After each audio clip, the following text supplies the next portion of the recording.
All right, second grade. If you go into your grade level planning, second grade, into 2020 and hit number corner, the December stuff is now in there. So I am on the notes. And here are the notes on what Bridges is advising this year. And I would say beyond that also. But here are your two big hitters, computational fluency and number line. And then they give some additional notes with the calendar grid and the daily rectangle. Here are my notes below after me reviewing that and looking through the materials. Calendar grid, you're looking at 2D shapes, and the name of the shape is on the card. But when you flip it over, my recommendation would be to keep the shape name hidden and have them guess as to what shape name is written on the card and why, and can they be more precise now that we're in second grade? What kind of, oh, it's a triangle. Is there anything else you notice about this triangle that is happening? Maybe with the sides? Oh, yeah. Are all the sides the same? No. Okay, they probably don't know the name isosceles, but they might see and notice that two of the sides look like they're the same, not all three. And in math, when that's, or anywhere, when that's happening, there's a special name for that. There's a special type of triangle. It's the isosceles triangle, it's called.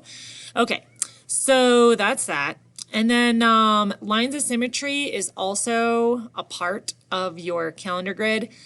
Me personally, I would maybe hit that up once a week since it's not a major hitter. And you could print off a few of the calendar markers. There's 2 calendar marker links for you to choose from on what markers you'd want to print off, some of them bigger, some of them smaller, and then they'd get to cut them out and test the folding method on how many of them would have lines of symmetry, or how many are there on some of them. Are there more than one line of symmetry? Okay, but just not focusing on that forever and ever.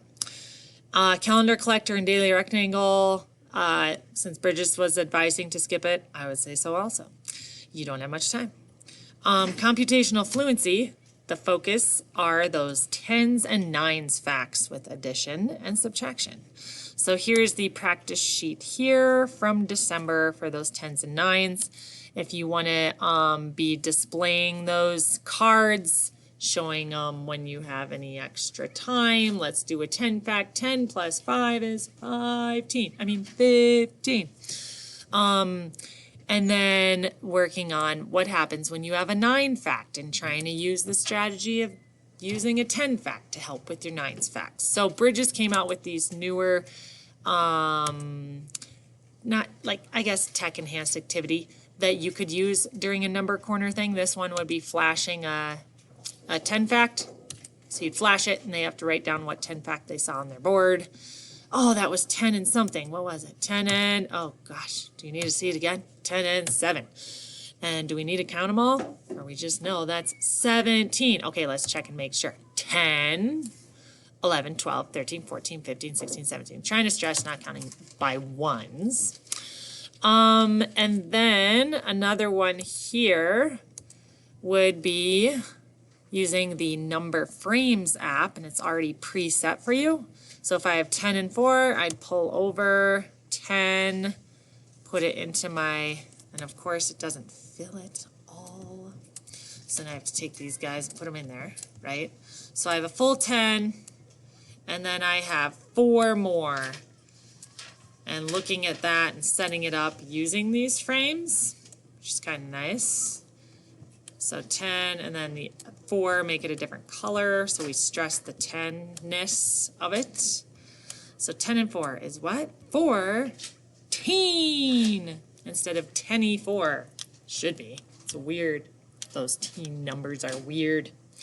And then set up this the same way, saying we have 9 on this side, 4 on this side, and now, okay, I'm just going to set it up. Let's see. Is it going to do it? No, of course not. So now I'm going to put 9 over here. Oh, but it's so close to 10 if we just had one more. So now, how could we figure out this fact instead of counting all of them? Yeah, you could count on from 9. Or if I just like move one of these guys over here, it becomes 10. 10 and 3, which is 13. So being able to visually see that and practice that is nice. Then there's a game. the 10 and 9's card game you could pull out every once in a while. If I go over here to this different page, pick 2 cards, I have a 10 and a 6. Ooh, that's the add 10 fact. So I'm going to write that right here, 10 and 6. Okay, we're going to see who wins today. Are the 10's facts going to win or the 9's facts? Or maybe it's even a different set of cards that wins. Okay, so then I go pick here, 10 and 9. Oh man, 10 and 9. Another 10 fact. Okay, get the idea. And you just keep going, and whichever gets up to here first wins the game. It's going to be those 10s or those 9s or other. Exciting stuff. And then subtraction. So if you haven't hit up subtraction much, this would be the thing to do. The takeaway 10s facts. So you can use your display cards and then just cover up the 10. So you give them, okay, how much do we have here? Oh, that's 17. And now what if I take away that chunk? What am I taking away? 10. What am I left with? The 7. Oh, 10's facts are just so awesome. And then the back to 10 facts. This is what Bridget suggests on an activity to do with that. You put up these 4 problems and then have them all chime out, and notice all of them, the answer is 10. Oh, isn't that cool? That's why it's called the back to 10 facts. All right, and then your other piece of number corner is the number line, and that's where you're adding 10 to your class number line, getting to those century numbers. That's your collection all year. And here is a practice sheet to practice those bigger numbers using place value, which is kind of nice. And then you also have another option of playing Guess My Number every once in a while. You have these big number line sheets that could be set up during Number Corner, and you could just erase and put whatever number you want to start at, make it a bigger hundreds number, and then count together by ones and get all your numbers in that range. And then play Guess My Number with the numbers in that range. So, yeah, fun stuff. Have fun. Happy December.